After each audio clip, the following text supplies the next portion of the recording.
آقا کرام کہہ رہے ہیں حضرت فاطمہ زہرا سلام اللہ علیہا آیت مباہلہ میں خدائے جہان آفرین نے قرآن مجید میں یہ آیت جو ہے وہ نازل کیا اور فرماتا ہے، اس کا ترجمہ یہ ہے کہ حق آپ کے رب کی طرف سے ہے کہ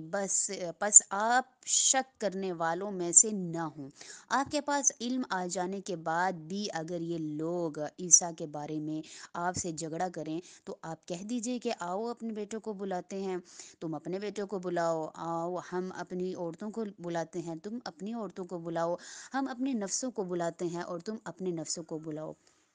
پھر دونوں فریق اللہ سے دعا کریں گے کہ جو جھوٹا ہے اس پر خدا کی لعنت ہو۔ جیسے کہ آپ جانتے ہیں کہ نجرانی جو عیسائی تھے، انہوں نے کہا تھا کہ عیسیٰ ہمارے جو اللہ ہے وہ اس کا بیٹا ہے، یعنی ہم تو ان کو لا شریک سمجھتے ہیں نا، اللہ کو ہمارا عقیدہ یہ ہے، لیکن وہ لوگ یہ نہیں سمجھتے تھے، وہ کہتے ہیں بیٹا ہے اللہ کا۔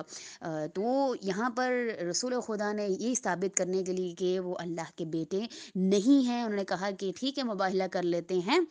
آپ اگر آپ غلط نہ ہوئے تو ظاہری بات ہے کہ یہ پھر اللہ جو ہے یہ آیت نازل کر رہا ہے کہ تم اپنے بیٹوں کو لے آؤ، ہم اپنے بیٹوں کو لے آتے ہیں، تم اپنی عورتوں کو لے آؤ، ہم اپنی عورتوں کو لے آتے ہیں، تم اپنے نفسوں کو لے آؤ، ہم اپنے نفسوں کو لے آتے ہیں۔ اور جب انہوں نے دیکھا تھا کہ جو ہستیاں ان سے مباہلے کے لیے آ رہی ہیں کہ واقعاً اگر یہ اللہ سے دعا کریں گی تو ہم تو کیا ہمارا پورا مذہب ہی جو ہے وہ ختم و تباہ ہو جائے گا، کیونکہ وہ ہستی ہیں جن کی پیشانیوں سے جو ہے وہ کہ ایسا ایسا نور نظر آ رہا ہے کہ جو ہم نے شاید کہیں بھی نہ دیکھا ہو۔ تو انہوں نے پھر جو ہے وہ مباہلہ نہیں کیا تھا۔ اسی حوالے سے آج جو ہمارا ٹاپک بھی ہے اس کو ہم پڑھیں گے۔